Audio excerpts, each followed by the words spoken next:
This material examines the tragic murder of Richard Andrews by his grandson Isaiah Thomas, focusing deeply on the fractured, real-time reactions of a family discovering the horrific truth.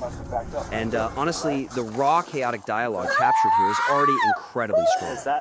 Yeah, it really is. But I mean, as we transition this into a compelling narrative, there's a massive opportunity to elevate the thematic exploration of those family dynamics. Right. So getting straight into our first piece of feedback, the narrative presents the mother's shifting reactions as highly suspicious, but misses the opportunity to explore the deeper psychological complexity of a parent in profound denial. This is such a crucial distinction, especially when dealing with real-world tragedy on the page. Right now, the weakness is that the script leans really heavily into framing Cassie, the mother, as a potential malicious accomplice. Right. It's treating her sudden shift, from calmly defending Isaiah to the officer to abruptly demanding they put him in cuffs as the standard true crime suspense trope. Exactly. The text is basically asking the reader to evaluate her legal culpability. Like, is she covering up a homicide? Is she a manipulator? And by focusing primarily on that question, we're completely overlooking the tragic emotional reality of her erratic behavior. I mean, it's treating her as a puzzle box for the reader to solve rather than, a human being experiencing the worst day of her life. Yeah, and that flattens out a deeply flawed, deeply human reaction to trauma. When you force the audience to view her through this highly analytical forensic lens, they're just looking for slips of the tongue. They're looking for clues.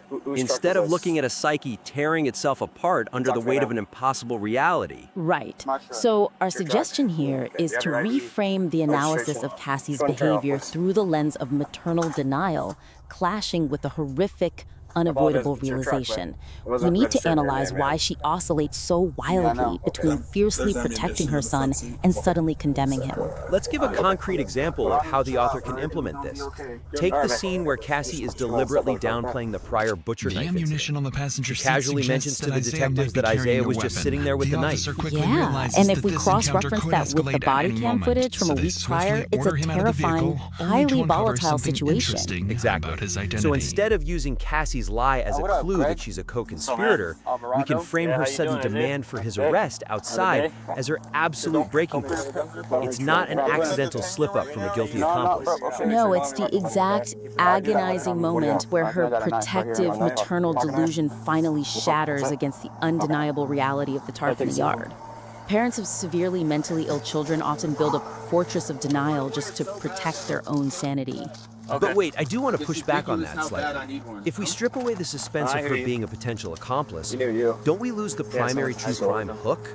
I mean, if the audience knows right away she's just a grieving mother, does leaning into psychological trauma ruin the mystery? I wouldn't say it ruins it. It changes the mystery, definitely, but it doesn't ruin the tension. In fact, psychological realism is it's far more haunting than a cheap red herring. Because the tension isn't just intellectual anymore. Precisely. Once the reader solves the is she an accomplice trope, the story is over.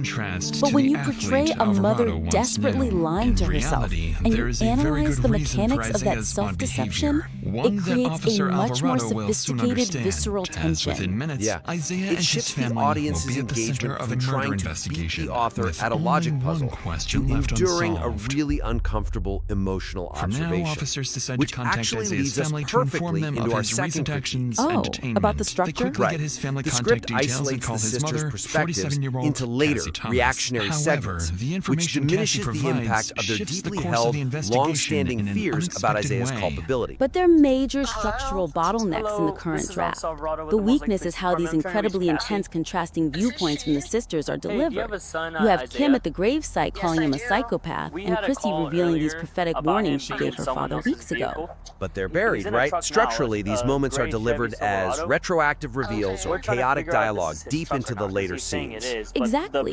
And the consequence of that structural isolation is that the conflict over his culpability feels feels like a sudden reactionary argument. It feels like the discovery of the body sparked a spontaneous fight. Rather than exposing a pre-existing family schism that had been simmering for years. Right. The narrative is basically holding back the sisters' dread as a plot twist. But dread isn't a plot twist, you know? It's an atmosphere. By hiding the fact that half the family was already terrified of him, the author is robbing the earlier chapters of their true dramatic weight.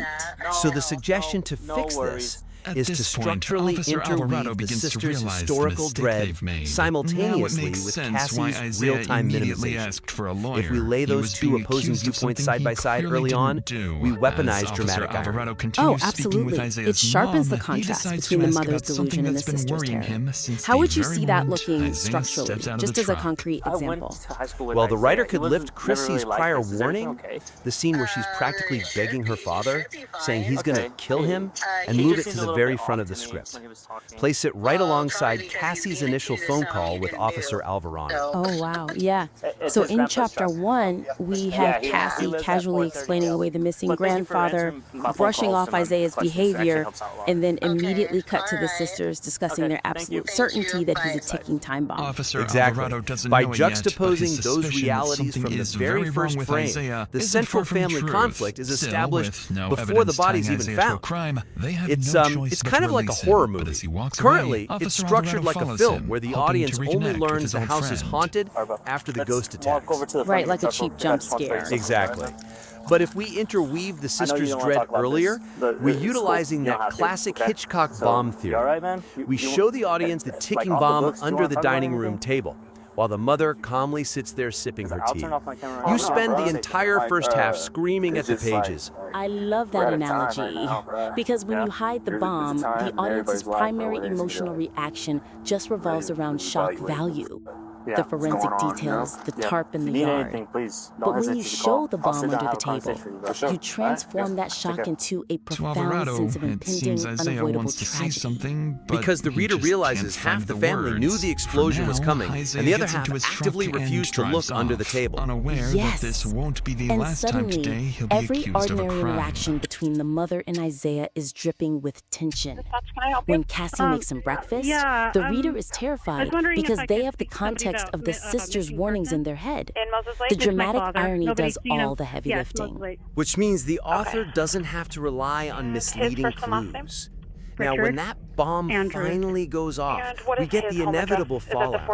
But how that fallout is explored needs refinement. The exploration of why the family holds such conflicting views on Isaiah relies too much on raw accusations rather than synthesizing the underlying causes of his behavioral collapse. On the phone, we see this so often in real-time crime recounting.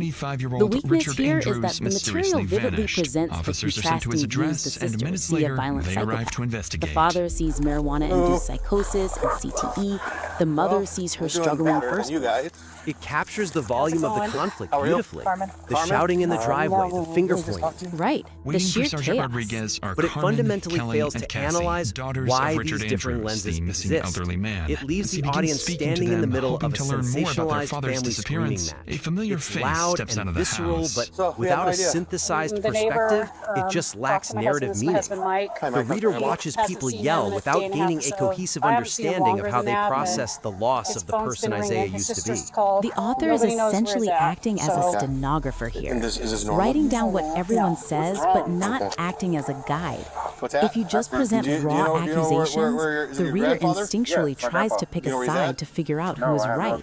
But the author's job isn't to declare a winner in a family dispute. So our suggestion is to use the father's specific insights as a narrative bridge to evaluate why the mother and sisters reacted so differently.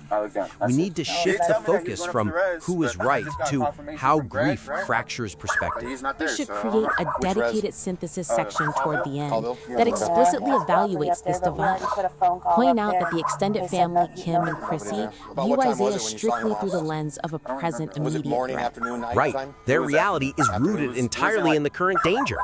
His manic episodes, the weapons, Contrast While that officers are explicitly surprised with the to be parents, speaking with who view Isaiah him and his mother entirely through Cassie for the tragedy of second his time that past. day, their Anthony is priority remembering right the star now is athlete, finding his the brain grandfather, damage. Richard. He's remembering With the kid who timeline now insisted he was a established good and Isaiah person deep believed to be the down. last So the person to see synthesis Richard, comes from Sergeant framing the Rodriguez sister's turns his anger attention to as an him. act of But as their self-preservation, conversation and the mother's unfolds, denial he as an begins to absolute notice something inability to mourn a strange son about this who is family. physically alive but mentally gone.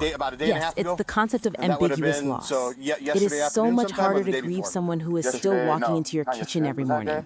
And the father's obsession with CTE is just his desperate attempt to find a medical villain. Hold on, though.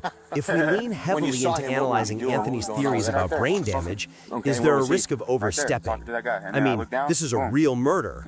If the narrative spends too much time validating these medical excuses, doesn't it distract from the undeniable fact that Isaiah committed a brutal homicide? That is a very valid concern. There's always a risk that explaining a crime might look like excusing it. But the critical distinction is that the goal isn't for the writer to medically diagnose Isaiah. Right, the text shouldn't authoritatively state that CTE caused the murder. Exactly. We aren't verifying his brain scans.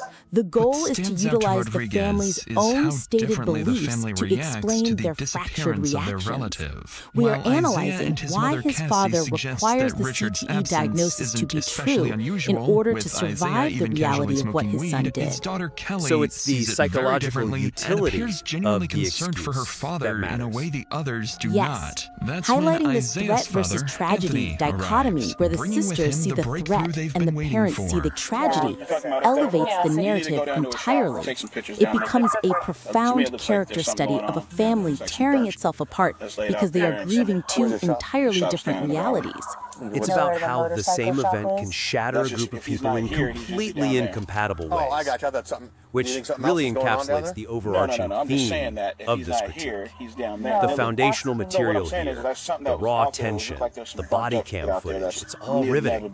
Oh, the author has done an exceptional job gathering the raw emotional data. The pacing of the actual events is relentless. The foundation is absolutely rock solid. But to elevate this into a masterclass in psychological storytelling, the focus needs to shift inward to the internal fractures of the family. To summarize our actionable steps today, first, reframe the mother's suspicious behavior as the profound reality of maternal denial shattering in real time. Right. And second, restructure the delivery of the tension. Interweave the sister's historical dread much earlier in the narrative, placing it directly alongside the mother's calm minimization. Put the bomb under the table. And finally, explicitly analyze that threat versus tragedy divide. Synthesize the raw accusations to explain the underlying psychological causes of their conflicting views. If the author can implement these shifts, it will fundamentally transform the reading experience. Navigating this level of complex emotional terrain is difficult, but exploring these uncomfortable spaces is what creates truly unforgettable literature.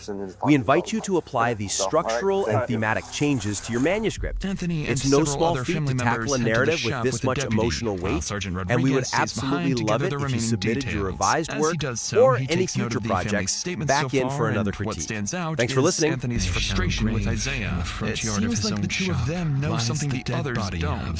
As the way Anthony questions his son, it sounds like he's accusing him, revealing first his leg, which she recognizes her father's wore. It's a horrifying discovery for them unable to control the situation on his own. But as he observes the family, something about it feels off. By the time he arrived, the family had already begun digging, fixating on the one person they're convinced is responsible.